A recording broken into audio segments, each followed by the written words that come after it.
This is Larry Jordan, the host of the Digital Production Buzz. The following interview is an excerpt from a recent program. To hear the entire program, visit digitalproductionbuzz.com. Jess Hartmann, the CEO of ProMAX Systems, has a strong background in computer engineering and is deeply involved in the development of products at ProMAX that help us to back up and archive our valuable media assets. Hello, Jess. Welcome back. Hey, guys. How you doing? Hi, Jess. We are doing great. For people that haven't been paying attention, how would you describe ProMAX? I would say that ProMAX Systems is a manufacturer of workflow servers for the media and entertainment industry. Which means that you both design and manufacture your own gear, or you're reselling gear from others? No, we design and manufacture our own gear. As you guys know, Michael knows, we've been in the business for since 1994, and there was a period of time before the original owner bought it, or original owner created it, and I took over that it was really more of a VAR business. But over the last 3 to 4 years, it really turned it back to being a manufacturer. You know, Jess, that brings up the question, when did you decide that one day you decided we're not going to do this VAR stuff anymore? We're going to manufacture our own thing and become a whole new ProMAX? I decided because I had to find my passion back. I've been building technology and doing software development for almost 30 years now. I hate to say it. But about 3 or 4 years ago, I was just working with customers and kind of got excited about doing some things that others weren't doing in the industry. And that was really around the idea of collaboration and improving workflows. And certainly you can do that with lots of third-party products and kind of put it together as a VAR. But really the passion started when I thought we could create our own thing. Yeah, you obviously did a heck of a job. But that was a risk, wasn't it? I mean, that was a big risk. Burn the boats, right? On the beach. That's what we did. Yeah. I can identify with those. One of the challenges that all media folks have is protecting their assets for the long term. Not something that we just need for day-to-day, but what we call archiving. Why can't we simply store our media on a hard disk? Yeah. Well, some of you can, and for some of it, it works out. But then there's other people that try to spin those hard drives up and find out they don't work anymore, or find out that after they stored their projects on them and they haven't backed them up, that there's corruption and you can't get the data back. And so what happens. I got a story for you, because I tried that 2 nights ago on a project I needed to bring back onto my computer. It was stored on a hard drive that was left on my shelf for 2 years. I can't get into it. I can't do anything. I finally was told by somebody to put it into a refrigerator. No, seriously. I put it into my refrigerator, left it in there for 8 minutes, took it out, and it worked again. But that's luck. Those are frozen assets, guys. That's frozen assets. Jess, walk me through. I want to read this so I get it right. Walk me through a process, not in terms of equipment, but a process. I've just completed my film. I'm starting to make money on it. What should I do that would allow me to make money on different versions of the film? In other words, I'm going to cut it and cut it and cut it, depending upon who needs it. I want to sell my B-roll to a stock footage house. And most importantly, I need to keep track of all the different media that I've created along the way. Help me as a filmmaker figure out what questions do I need to ask and what answers do I need to seek to be able to make money off my film in the future. Yeah, I mean, I think you're talking about figuring out how to monetize existing assets, and you've got to look at a system of organization to do that. Clearly 1 project, no problem. 5 projects, no problem. 20, 30, 40 projects, attempting to remember where everything is, attempting to be able to find that clip is pretty critical. And so you need a system of organization, an asset management system of some form. And that can be done through a lot of different ways. We build it through our existing platform system. We build an asset management feature right into the shared storage device so that you can find stuff and you can get it out to the customers quickly. So where do you fit in? Are you providing the hardware that this asset management system hangs off of? or do you provide the actual software that allows me to track the assets? And what's the difference between tracking assets during production and archiving assets for the long term? Right. So what we do is we build something called the ProMAX Platform, which goes all the way from a very portable device all the way through an online system that runs hundreds of users. It is a shared storage collaborative workflow server. I particularly call it a workflow server because what we are trying to do and what we do is from ingest all the way through archive, we're going to manage that asset. We build the hardware, we build the software, we make an appliance. And to me, in this industry, look, the reality is creatives, what they care about, what is important to them is working on their craft and working on their result of their project. And they're not necessarily excited about being a technologist. I think most of us don't want to be a technologist in this field. And so we build an appliance that's going to take you from ingest through archive. Now, when you say an appliance, what does that mean? It means hardware and software put together, tested through various different workflows that you can bring into your facility, plug in, and begin to use. So you're going to log into the thing, you're going to have the ability to have asset management. You're going to, if you ingest your clips into it, just by copying information onto the shared storage device, it's going to index it, it's going to generate proxies for it. It can set up transcode workflows so that media is transcoded into your mezzanine format. You can edit directly off of the system, you can transcode back out, and all of that being tracked in the asset management system. And this works? Good question, Larry. Well, yes, actually. Yes. We can't accuse Jess of selling. Hey,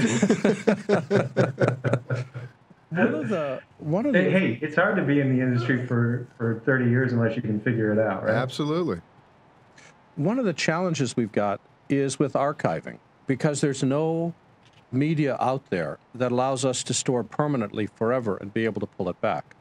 What media are you recommending for not day-to-day backups, but long-term archives? What media are you recommending?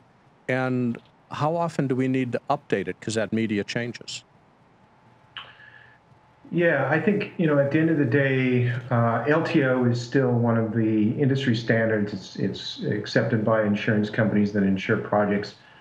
So as you guys may know, last year we purchased our Cache Corporation, which is an archive appliance organization. Yeah. We purchased those assets and that software to be able to integrate it into our core platform product. And we still believe that LTO at the moment is one of the better bets. It's a 15, 20-year shelf life. Clearly, it's about a three model back approach. So which that means, of course, is if you're on LTO 6, you can read back to LTO 4. And so you want to stay within 3 models of the current LTO drive appliance. And once you do that, you'll be able to read it. They say 15, 20 years, as long as it's stored in the right temperature environment, kind of for cold archiving, it's probably going to last a lot longer than that. In the secret labs in Japan, the optical discs are 50 years. That's right. I've heard that. That's what they said. No idea if it's true. It hasn't passed, so I don't know.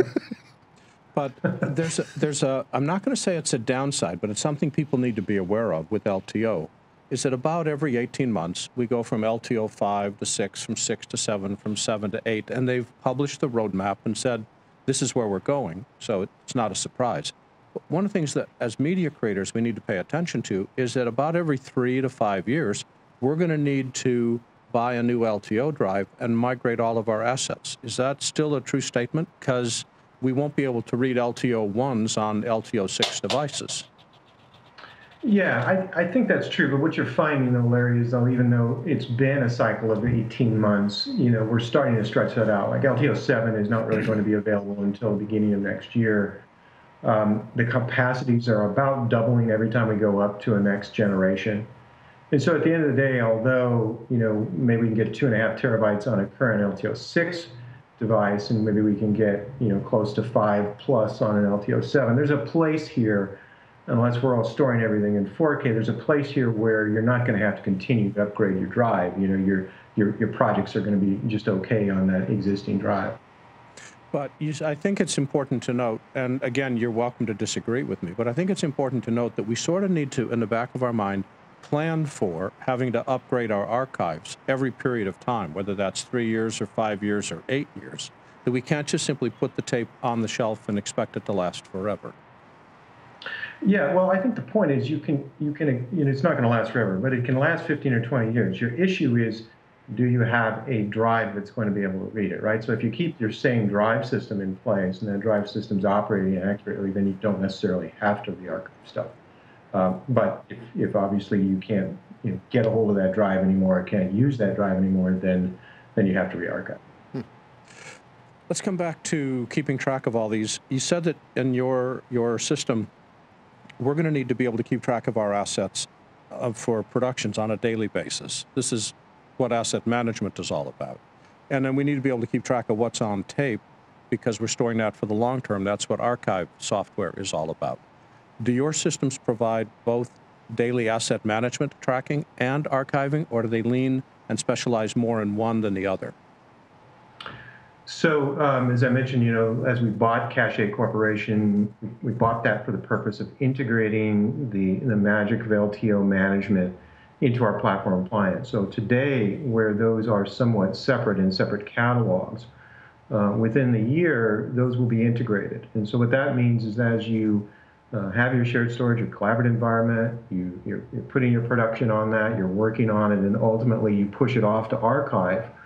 All of that information that's pushed off to archive, whether it be the metadata of the clips, the metadata of the project, all that information, as well as proxies, remain in the core system so that you can go in, look at those proxies, even though the footage is on the tape. Cool. I forgot to write down as I was looking at your website, what's this stuff cost, and can it be afforded by independent filmmakers, or do I need to have a studio behind me to buy it? Yeah, so the products are ranged all the way from the portable, which is just under $6,000, all the way through enterprise level that's going to run into six figures. But the core platforms are very affordable, especially the studios. You've got systems that are certainly less than $10,000, and we work pretty hard at not nickeling and diming. You can look at base prices on a lot of systems and they look very inexpensive, and then you start throwing everything in, it gets crazy. But when I give you those prices, that includes all the software. It's an appliance, so everything comes with it. How about installation? One of the things that you mentioned, I think, is absolutely true, and we've discovered it here in our own office, is that we love doing all the editing and putting the projects together, but getting all this stuff hooked up and working requires a different set of brains. Can we get this appliance working ourselves, or do we need to hire a consultant or your company to come in and put it together? Yeah, so as a manufacturer, now we have resellers and distributors in 22 countries, and so we've got hundreds of resellers that are selling our product. We don't typically do the installation on anything, so we have resellers, and there's a huge network of folks that know how to do this stuff better. It is pretty easy to do. So many, I don't know what the percentage is, but I would say at least 50% of the installations are plug and play. People buy them. They don't need somebody to come on site and install. When we do larger organizations, then it's an installation, but mostly it's just get it out of the box and turn it on. You've done a really wonderful job, I think, of repositioning ProMAX as a developer of its own hardware, and the platform is just really, really a very cool product. Where are you taking it? Where is it going to go in the future? What should we look forward to?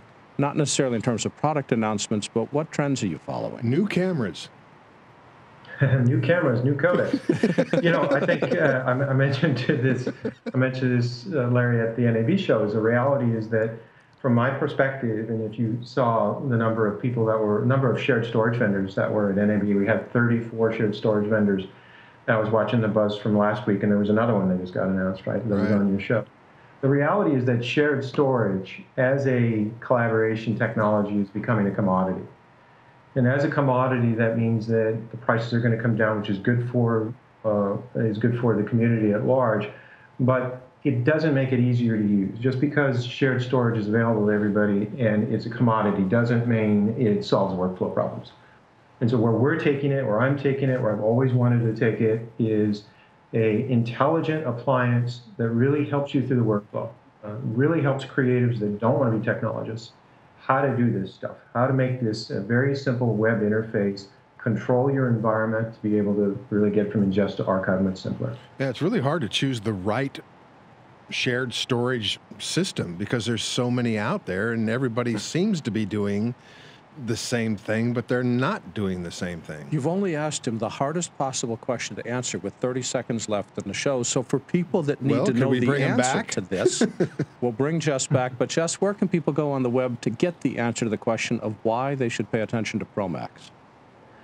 Take a look at our stuff at www.promax.com. What you'll find is we concentrate on workflow. We don't concentrate on the hardware. And that at website, the end of the day, what you need to do is improve your workflow process from content, from ingest through delivery, so that you can get your projects done. And that website is ProMAX, ProMax.com. Jess Hartmann's the CEO. Jess, thanks for joining us today. Thanks, guys. See you soon.